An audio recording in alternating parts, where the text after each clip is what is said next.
Guys, क्या आपने recent news देखी? आईएमएफ के लेटेस्ट डेटा के according India global GDP rankings में छठे पोजीशन पर आ गया है। Wait, what? हम तो अब 5वें पर थे ना, और 4वें की तरफ तेजी से बढ़ रहे थे।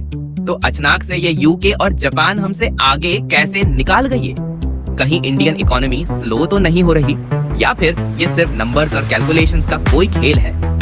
आज की इस वीडियो में हम इस करंट रैंकिंग ड्रॉप का सच एग्जैक्टली डिकोड करेंगे।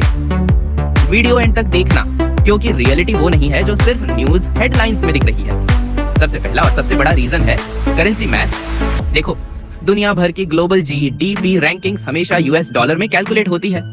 अब हुआ क्या है कि पिछले एक साल में यूएस डॉलर के मुकाबले हमारा इंडियन रुपया थोड़ा डिप्रेशिएट हुआ है, करीब 11%। वहीं दूसरी तरफ यूके का ब्रिटिश पाउंड डॉलर के अगेंस्ट ज्यादा स्टेबल रहा। इसका सीधा सा मतलब यह है कि इंडिया के अंदर प्रोडक्शन और ग्रोथ आज भी बहुत तेजी से बढ़ रही है।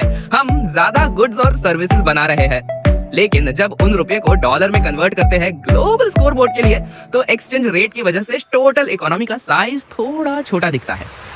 दूसरा रीजन एक स्टैटिस्टिकल अपडेट है। इंडियन गवर्नमेंट ने रिसेंटली अपने जीडीपी कैलकुलेट करने का बेस ईयर चेंज कर दिया है। 2011 से 12 से हटाकर 2022 से 23 कर दिया है। ये एक जरूरी इंटरनल अपडेट था ताकि डेटा ज्यादा एक्यूरेट हो, लेकिन इस एडजस्टमेंट की वजह से पेपर पर टोटल जीडीपी नंबर थोड़ा सा डाउनवर्ड एडजस्ट हुआ।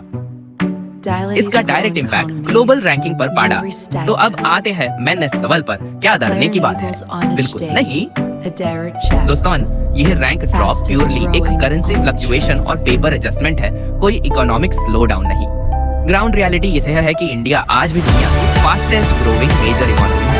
जहां बाकी बड़े देश 1 या 2% की ग्रोथ के लिए स्ट्रगल कर रहे हैं, वहां हम 6.4% से ज्यादा की रेट से ग्रो कर रहे हैं। इकोनॉमिस्ट का क्लियर प्रोजेक्शन है कि जैसे ही करेंसी थोड़ी सेटल होगी, हम 2027 तक वापस चौथे रैंक पर होंगे और 2028 से 2031 के बीच इजीली दुनिया की तीसरे लार्जेस्ट इकोनॉमी बन जाएंगे। इन शॉर्ट, इकोनॉमी का इंजन फुल स्पीड पर भाग रहा है, बस डॉलर के आगे स्कोर बोर्ड अभी थोड़ा अलग दिख रहा है। अगर आपको इस वीडियो से कुछ नया सीखने मिला तो इस वीडियो को एक लाइक जरूर देना।